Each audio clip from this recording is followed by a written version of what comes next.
Trade করা মানে কি বোঝায়? ট্রেড করা বলতে কোনো স্টক কেনা বা বেচা নয়। ট্রেড করার অর্থ হচ্ছে ব্যবসা করা।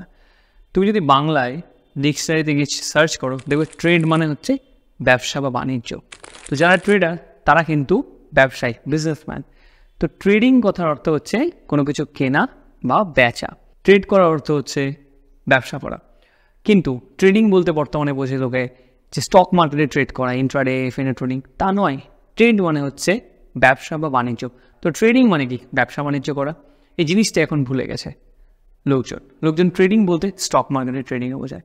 তো আমি আজকে বলবো যে ট্রেডিং বলতে আমরা কি বুঝি, এবং ট্রেডিং করা বলতে যা তুমি আমি বুঝি স্টক মার্কেট বা শেয়ার কেনা বেচা বা এই জিনিসপত্রগুলো কীভাবে কত ভাগে ভাগ করা যায় এবং কি অপশানস আমাদের কাছে মোরাললেস থাকে।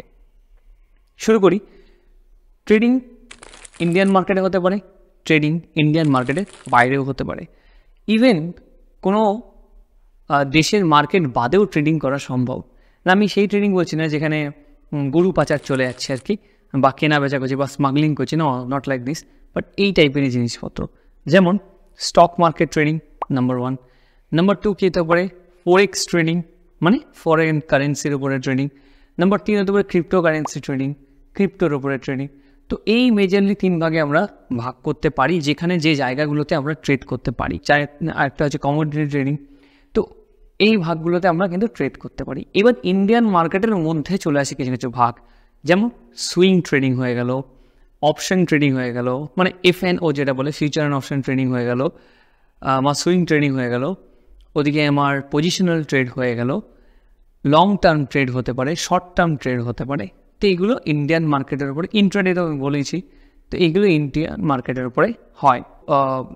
আরও যে কারেন্সিসগুলো আছে, ডলার আয়নার, মানে ইউএস ডলার, ইউরো আয়নার, তো এই জিনিসপত্রগুলো কোথায় চলে গেল না ফরেন এক্সচেঞ্জে। ইন্ডিয়াতে কি লিগাল আর কি ইলিগাল নয়?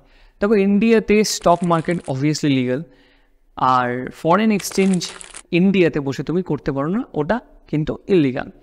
এবার পড়ে থাকলো ক্রিপ্টো কারেন্সির মধ্যে আমার কোনো কিছুই এখানে ইনলিগাল নয়, আবার খোলা মানে লিগালও নয়।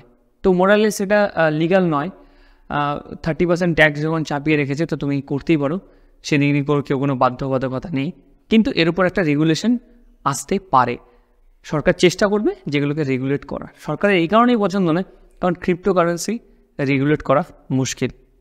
ওকে, সহজ বাংলায় ফাইন্যান্সিয়াল নলেজ পেতে অবশ্যই গ্রিন ওয়ার্ল্ডকে সাবস্ক্রাইব করো এবং ইনস্টাতেও ফলো করতে ভুলো না। দেখা হচ্ছে নেক্সট ভিডিওতে, এবং শুরু থেকে শেষ অবধি কিন্তু পুরো প্লেলিস্টে কিন্তু চেক করতে ভুলো না।